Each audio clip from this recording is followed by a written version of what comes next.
자, 안녕하세요. 박선영 변호사입니다. 자, 오늘은 사기죄와 관련해서 2016년에 나왔던 중요한 전원합의체 판례를 소개하려고 합니다. 자, 사기죄 성립 요건은 기망행위, 착오, 처분행위, 재물 또는 재산상의 이익인데요. 자, 이 중에 처분행위 요건과 관련해서 자, 피해자에게 처분 결과를 인식하고 재산을 처분한다는 의사가 있어야 처분 행위가 인정되는지와 관련한 중요한 판례입니다. 수험적으로도 굉장히 의미 있는 판례입니다. 자, 판례의 사실관계는 대충 이와 같습니다. 피고인 갑은 토지 소유자인 피해자 을에게 토지 거래 허가 등에 필요한 서류라고 하면서 서명 날인하게 했습니다. 근데 사실은 그 서류는 토지 거래 허가에 필요한 서류가 아니라 근저당권 설정과 관련된 계약서였어요. 피해자에게 거짓말로 근저당권 설정 계약서에 서명 날인하게 하고 위 피해자의 인감증명서를 교부받은 다음에 이를 이용해서 위 피해자 소유의 토지에 관해서 피고인을 채무자로 한 채권 최고액 합계 10억 원인 근저당권을 대부업자 등에게 설정하여 주고 7억 원을 빌림으로써 동액 상당의 재산상 이익을 취득했습니다. 위 사례는 아예 이건 네 땅 팔려면 필요한 서류야 라고 하고는 저당권을 설정하게 만들어 버린 그 경우입니다. 그러니까 내가 내 땅에 저당권을 설정한다는 인식조차 하지 못한 상태에서 땅을 저당권의 담보물로 넘겨주게 된 사안인 거죠.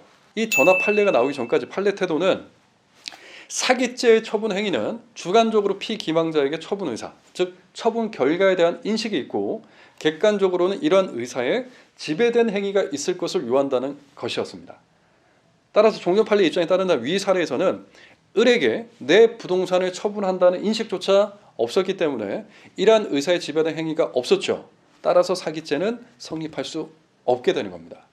위 전압 판례의 쟁점은 두 가지였습니다. 먼저 사기죄에서 말하는 처분 행위가 인정되려면 피기망자에게 처분 결과에 대한 인식이 있어야 하는지, 즉 종전 판례가 타당한지 여부였고, 또 하나는 위 사례처럼 피기망자가 착오에 빠진 결과 내심의 의사와 다른 효과를 발생시키는 내용의 처분 문서에 서명 또는 날인함으로써 처분 문서의 내용에 따른 재산상 손해가 초래된 경우에, 즉 서명 날인 사치 사건의 경우에도 처분 의사와 처분 행위를 인정할 수 있는지 여부였습니다.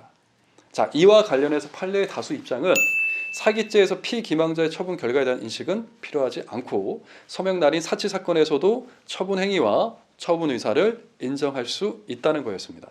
자, 대법원은 사기죄에서 피해자에게 내 재산을 담보로 넘긴다고 하는 처분 결과에 대한 인식이 없었더라도 토지 거래 허가에 필요한 서류에 서명 날인을 하는 거로 인식했다 하면 처분 행위로 평가되는 행위 자체에 대한 인식이 있는 이상 처분 의사를 인정할 수 있다고 봤습니다. 왜냐하면 사기죄라는 게 내가 이 땅을 저당권을 설정한다는 거 알면서도 넘겨줬다가 사기꾼이 그 돈을 다른 용도로 사용해서 재산상 손해를 보나, 애초에 저당권을 설정해 준다는 것조차 모르고 넘겨줘서 재산상 손해를 보는 것이나 손해보는 건 매한가지라는 거예요.